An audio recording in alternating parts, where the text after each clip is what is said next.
Hujambo na karibu tena mtazamaji wa The World News katika kipindi hiki cha ulimwengu wa siasa. Mimi ni Adam Hussein. Habari ambazo bado wakati huu zimeenea katika ulimwengu ni juu ya suala la Mashariki ya Kati, ambapo wachambuzi wanasema Ayatullah Al-Khamenei ni mwanamume aliyeonyesha uwezo wa kutaka kupambana na Marekani hadi Donald Trump kuamua kutumia lugha nyingine ya mazungumzo badala ya lugha kali ya kutaka kuishambulia Iran.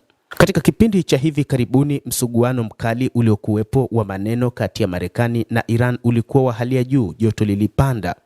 Joto katika eneo hilo la Mashariki ya Kati lilipanda kiasi kwamba ni leo ama kesho vita vipiganwe kati ya Marekani na Israel.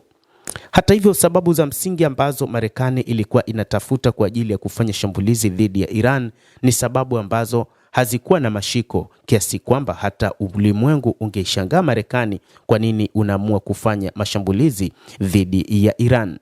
Rais Donald Trump alitoa sababu kwamba Iran imekuwa ikiua waandamanaji, jambo ambalo hata katika taifa lake limetokea. Maandamano nchini Marekani yamekuwa yakiendelea kutokana na kile kinachotajwa ni mauaji ya raia wawili wa Kimarekani baada ya kufanya msako wa wahamiaji haramu. Hata hivyo, licha ya kwamba Donald Trump ni kiongozi asiyekuwa na haya, una kwamba anakataza jambo ambalo yeye analifanya ni kawaida kwake.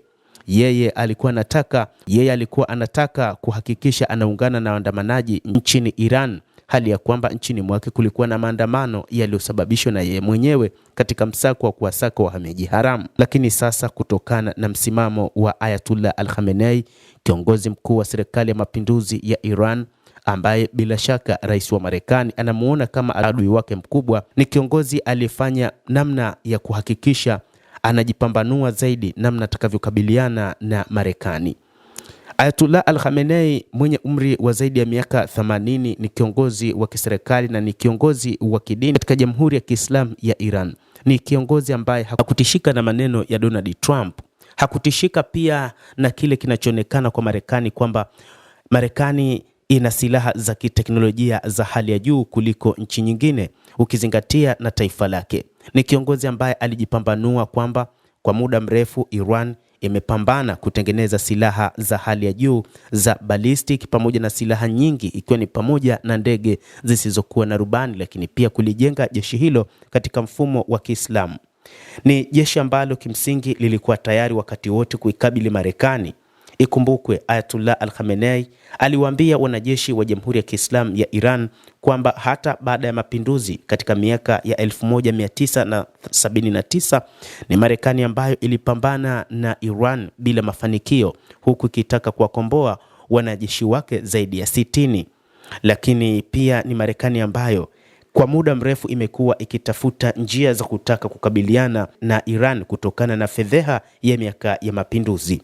Kadhalika ni Marekani ambayo katika miaka ya hivi karibuni, mnamo mwezi Juni mwaka 2025, katika vita vya siku 12 iliungana na Israel katika kufanya mashambulizi katika vinu vya nyuklia vya Fordo, Natanz na Isfahan. Lakini ni Ayatullah Al-Khamenei, kiongozi mkuu wa serikali ya mapinduzi ya Kiislamu ya Iran, ambaye ndio kiongozi mkuu wa IRGC katika taifa la Kiislamu la Iran, alitoa amri ya kushambulia kituo kikuu cha kijeshi cha Marekani huko Al Udeid nchini Qatar, jambo ambalo rais wa Marekani aliona kwamba Wajemi hawachezewi. Na hata wakati huu kiongozi wa Kiislamu Ayatullah Al-Khamenei anaonekana ni kiongozi ambaye hashikiki sharubu zake.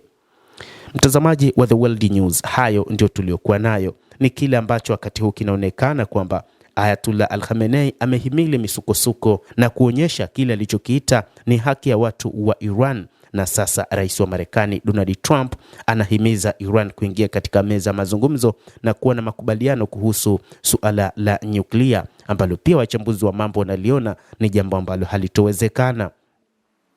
Rais huyo wa Marekani bwana Donald Trump aliandika katika ukurasa wake wa kijamii kwamba anatumai Iran itakuja haraka katika meza mazungumzo na kuwa na makubaliano na kuelewa kuwa haipaswi kuwa na silaha za nyuklia.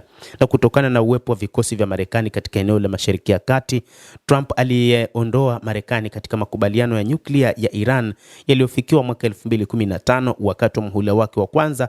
Alisema onyo lake la mwisho kwa Iran lilifuatia na mashambulizi makubwa ya kijeshi mwezi Juni na kusababisha mauaji ya makamanda wake wa kikosi maalum cha walinzi wa mapinduzi, huku akionya kuwa shambulizi jingine dhidi ya nchi hiyo litakuwa kali zaidi, huku Ayatollah Al-Khamenei pamoja na viongozi wengine wa kisiasa wakimwambia sasa tuko tayari na tumejipanga kwa ajili ya mapambano dhidi ya Marekani, na huku akisema vidole vipo katika vitufe vya makombora. Wakati wowote majeshi yake yatakapoanza tu wao watamaliza.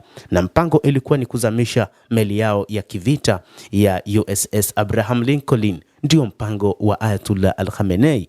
Lakini baada ya kuona kwamba hii itakuwa ni fedheha, rais wa Marekani Donald Trump amekimbilia katika mazungumzo. Endelea kuwa nasi, usisahau kulike, usisahau kucomment, kadhalika kusubscribe channel yetu hii. Naitwa Adam Hussein.